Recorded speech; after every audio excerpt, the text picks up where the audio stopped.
I want to see Doug swoop in all the way from the urinals and everything like that. Come in here. I like the way he comes in with the fun. camera. It looks very intense. He's the eagle. That's why he does that. Hey, did you see that somebody already put on there? You know, another camera angle would be great. Hire somebody. Sure, We can't do it. Money grows on trees. Another producer would be awesome. Justin, show us Yes, how to sir. use a ladder properly.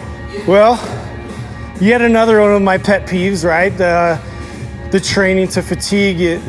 It sort of bleeds its way through a lot of very intentional sport-specific movements. So what's the purpose of the speed ladder? Okay, so the purpose is, if you can think of plyometric drills like jumping, box jumps, anything where we're trying to get the quickest response possible right out of your flexibility. So if I'm going left to right with my feet, I'm trying to explode back through in a pattern, in a sequence that I can do under control with explosive intent. So we're not trying to train conditioning. We're not trying to train how tired you can get doing this. No. We're trying to train a particular movement. Which is what agility. I see a lot of this, right? I see a lot of, you know, just trying to get through this as fast as you can. Right. You know, and then come back and then they're, whoa, that was tough, man. That was And really granted, tough. I mean, a lot of people weren't blessed with great coordination, right? So this is something that a lot I thought of you were people going to look at me when you said that. You did it. Thank you. some people are blessed, Yeah. but you know, it's something you can build and develop just like you can your muscles. It's about being able to get more connected to the process. Each incremental step, each little bit of the movement, you can improve. So when we look at performance in sports, that's how meticulous I want to be with my first step, with the way that I'm rotating, with my left to right movement. So all these multiplanar types of movements we have to consider. So using the speed ladder is great for that because you can emulate a lot of left to right movement. So I get frontal plane, I can go sagittal plane, and then I could turn sideways and I could go over the top, get rotation. So things like that to consider, but I'm doing those all with purpose. So it's not, I'm not trying to, you know, so when you fancy and when you fancy teach with the it. speed ladder, what's your like bare bones first movement that you teach? So you High can- knees. High knees, really? High knees. Okay.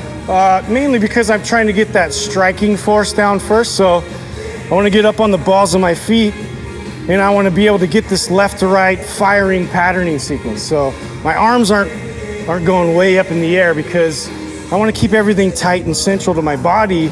So when I'm out in the field, I'm more explosive and I can move And with stay more tight. intention. Oh, especially for football. You're a football guy. You want to keep the arms in here, right? We want to keep it in here. So anyway, so I'm going to emulate that going through high knees with the speed ladder. So what I'm going to do is I'm going to come up here, here, here, here. And I want to get that explosive movement out of my feet and get them to respond on command. So it looks a little different than doing it just to get tired. To get tired. And you would probably, I would think, get adequate rest between each one because you absolutely. are. I don't need to like rush into this next set. Because I see a lot, when I see poor trainers teaching this, I they're see just them, throwing it in to get they people do it tired. with this and they go over, they do a deadlift and they come over and do another move and it's just fatiguing. No, here's the deal. Look, you have tools. You have a toolbox. You have tools. This is a tool and it has a specific purpose. Right. If you just throw everything together and just get people super tired, all you're doing is you're defeating the tool. The tool, it's a hammer to hammer nails in. Why you're trying to, you know, screw screws in with a hammer. Use a screwdriver for that. If you want to work conditioning, work conditioning. But if you want to work skill, a particular skill, then you use the right tool, and that's what this does. And this is a skill, right? This is teaching your body to respond in multiple planes with efficiency. So explosiveness, start basic. You're not going to fatigue. Right. Very simple. Awesome.